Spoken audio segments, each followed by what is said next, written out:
안녕하세요, 불임사입니다. 이번 상담은 노년에 접어든 한 남성이 찾아와 현재 교제 중인 여성과의 관계에 대해 깊은 고민을 털어놓으면서 시작된 사례이다. 이 남성은 이미 계몇년의 이혼을 경험한 상태였고 그 이후 외로움 속에서 새로운 여성을 만나게 되었는데 생각보다 빠르게 관계가 가까워지면서 감정적으로 깊이 끌리게 된 상황이었다. 상담 당시 내담자는 이 여자가 나에게 너무 잘해준다, 진심인 것 같다고 말하면서도 한편으로는 이렇게까지 잘해주는 것이 오히려 불안하다, 뭔가 믿기지가 않는다는 복합적인 감정을 동시에 드러내고 있었다. 즉, 현재의 관계에 대한 만족감과 동시에 설명하기 어려운 불안감이 공존하는 상태였으며 이 관계가 단순한 연애를 넘어 노년의 새로운 동반자 인연인지 확인하고자 사주와 육효를 함께 의뢰한 것이다. 이 사주를 먼저 보면 겉으로는 목화 토 금, 수가 막힘없이 순환하는 생생불식 구조를 이루고 있어 일견균형 잡힌 명조처럼 보이지만 실제 작용을 깊이 들여다보면 그 흐름이 안정과 조화를 향하는 것이 아니라 욕망과 집착, 그리고 반복적인 관계 소모로 이어지는 구조를 가지고 있다. 정유일주라는 점에서 일지유금은 단순한 배우자 자리가 아니라 편재이자 도화, 그리고 홍란성과 천을귀인까지 겸하고 있어 이 사람의 인생에서 여자라는 존재는 단순한 동반자가 아니라 삶의 중심을 움직이는 핵심 축으로 작용한다. 즉, 여자를 통해 기회가 열리고 여자를 통해 돈이 움직이며 동시에 여자를 통해 무너질 수 있는 양면성을 동시에 내포하고 있는 구조이다. 이 사주의 가장 중요한 핵심은 상관격에 있다. 무진월에 태어난 정화일주는 상관의 기운이 강하게 작용하면서 자신의 생각과 감정을 외부로 강하게 표출하는 성향을 가지며 상관생재 구조가 형성되어 있기 때문에 돈을 만들어내는 재주와 감각은 상당히 뛰어난 편이다. 실제로 이러한 명조를 가진 사람들은 노년기에도 경제활동 감각이 살아있고 기회를 포착하는 능력이 예리하며 특히 재성인 금 기운과 연결되면서 현실적인 이익을 취하는 데 능하다. 그러나 문제는 상관이 강한 구조는 반드시 통제력의 약화를 동반한다는 점이다. 즉, 욕망을 절제하기보다는 표현하고 소비하는 방향으로 흐르기 때문에 재성인 돈과 여자 모두를 관리하는 것이 아니라 소비하는 형태로 작용하게 된다. 여기에 더해 이 사주에는 진의 귀문 구조가 자리 잡고 있다.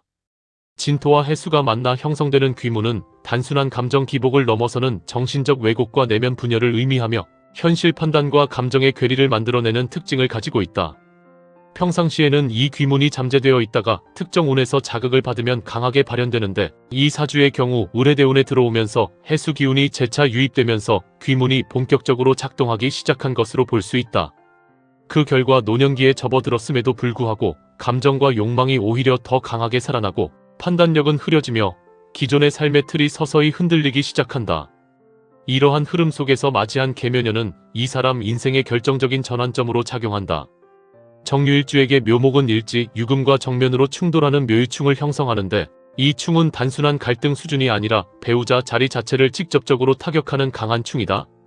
특히 이 사주에서 유금은 배우자이자 편재, 도화, 홍란성, 천을귀인까지 겸하고 있기 때문에 묘유충은 단순히 부부간의 문제를 넘어서 인생의 핵심 축인 여자 인연 전체를 흔들어버리는 작용을 한다.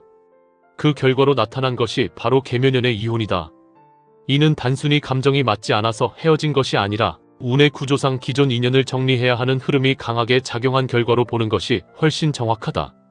또한 계묘년의 천간개수는 정화를 극하는 기운으로 작용하여 감정의 온도를 떨어뜨리고 관계를 유지하려는 의지를 약화시키는 역할을 한다.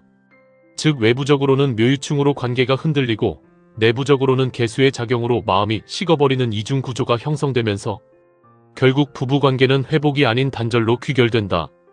특히 이 시기에는 천을귀인으로 작용하던 유금이 충을 받아 기능을 상실하게 되면서 원래는 도움과 보호의 역할을 하던 인연이 오히려 갈등과 분리의 원인이 되는 역전현상이 발생한다. 이혼 이후 갑진년에 들어서면서 새로운 여성을 만나게 되는데 진유합 작용 영향, 이는 묘유충으로 기존 인연이 정리된 자리에 새로운 도화 기운이 유입된 결과로 볼 수 있다. 그러나 이 인연 역시 안정적인 관계라기보다는 감정적 끌림과 욕망을 기반으로 형성된 관계일 가능성이 높다. 특히 현재 병원년으로 넘어오면서 상황은 더욱 복잡해지는데 병원년은 천간병화 겁재가 들어오고 지지오화가 비견으로 작용하면서 자기 기운이 강해지는 동시에 경쟁과 쟁탈의 기운이 작용하는 시기이다. 더 중요한 것은 오화가 정유일주에게 도화이자 폐욕살로 작용한다는 점이다. 폐욕살은 단순한 도화와는 달리 절제되지 않는 욕망과 감정의 과잉, 그리고 관계의 난잡함으로 이어질 가능성이 높은 기운이다. 따라서 이 시기에는 이성에 대한 관심이 더욱 강해지고 한 사람에게 집중하기보다는 여러 관계로 분산되거나 감정적으로 불안정한 상태가 지속될 가능성이 높다. 특히 이 사주는 음력관법 기준으로 보았을 때 일지가 이탈지에 해당하여 배우자 자리가 이미 안정성을 잃은 상태이며 시지가 대충지에 해당하여 향후 관계의 결론 역시 불안정하게 흐를 가능성이 크다.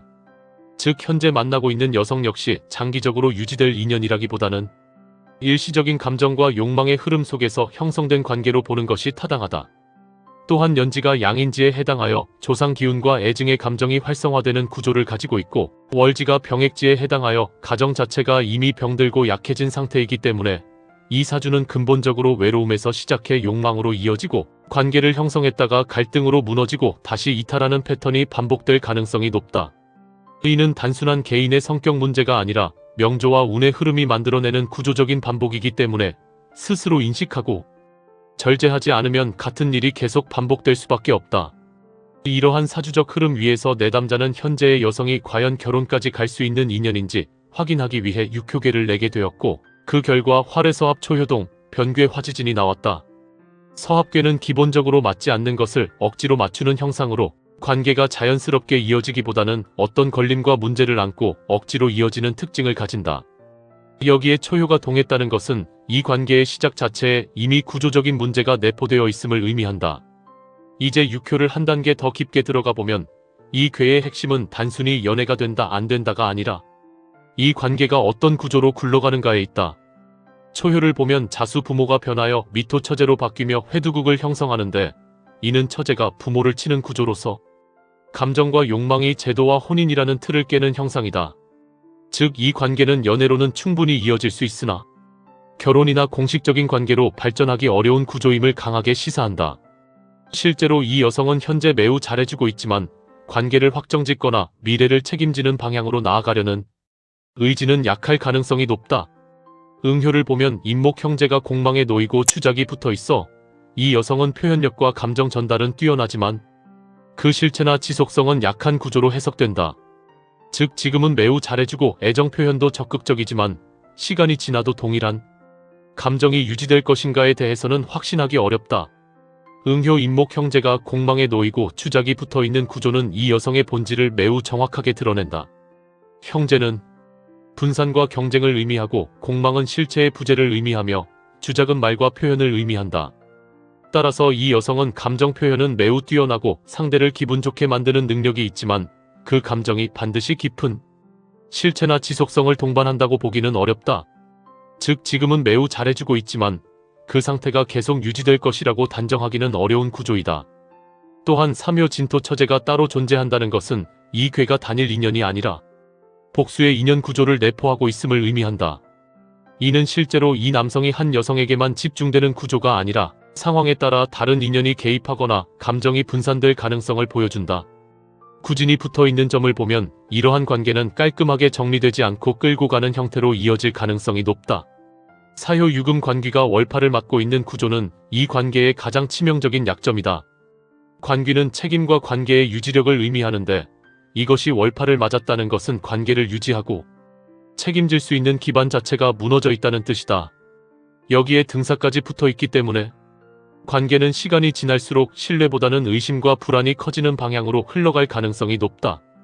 오효 세효 미토 처제는 내담자 본인의 상태를 보여주는데 이미 중심이 여자에게 가 있는 상태이며 백호로 인해 결국 상처를 받을 가능성이 내포되어 있다.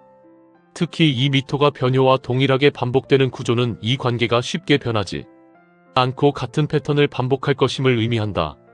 즉 지금 좋다고 느끼는 감정이 이후에도 반복되지만 동시에 그 안에 내포된 문제 역시 반복된다는 뜻이다. 상효 사화자손은 왕상하며 이 관계의 표면적인 모습을 보여준다. 감정적 만족과 즐거움은 분명히 존재하며 서로 간의 끌림도 강하다. 그러나 현무가 붙어있기 때문에 그 이면에는 보이지 않는 불안 요소나 숨겨진 문제가 함께 존재한다. 이 모든 것을 종합하면 이 관계는 현재로서는 충분히 이어질 수 있고 감정적으로도 만족감을 줄 수 있는 인연이지만 그 본질은 안정과 결혼으로 이어지는 구조가 아니라 감정과 욕망 중심의 관계에 가깝다. 따라서 상담의 핵심은 이 관계를 부정하는 것이 아니라 그 한계를 정확히 인식시키는 데 있다. 결론적으로 이 괴는 연애는 가능하지만 혼인은 어려운 인연이며 현재는 좋지만 시간이 갈수록 구조적인 한계가 드러나는 관계로 볼 수 있다. 특히 미토 기운이 강해지는 시기에는 감정이 과열되면서 관계가 어긋날 가능성이 높기 때문에 그 시기를 앞두고 감정의 속도를 조절하고 기대치를 낮추는 것이 무엇보다 중요하다. 이 모든 판단은 단순한 직감이 아니라 사주 구조와 운의 흐름, 그리고 육효 괴의 회두국, 공망, 월파, 반복 구조라는 명확한 근거 위에서 도출된 것이다. 좋다고 해서 전부가 아니고 끌린다고 해서 인연이 되는 것도 아닙니다. 인연은 붙잡는다고 이어지는 것이 아니라 맞는 흐름 속에서 자연스럽게 이어지는 것입니다. 지금 이 관계는 잡아야 할 인연이 아니라 흐름을 보면서 다뤄야 할 인연입니다. 오늘 영상이 여러분에게 많은 도움이 되셨으면 좋겠습니다. 지금까지 불임사였습니다. 불임사.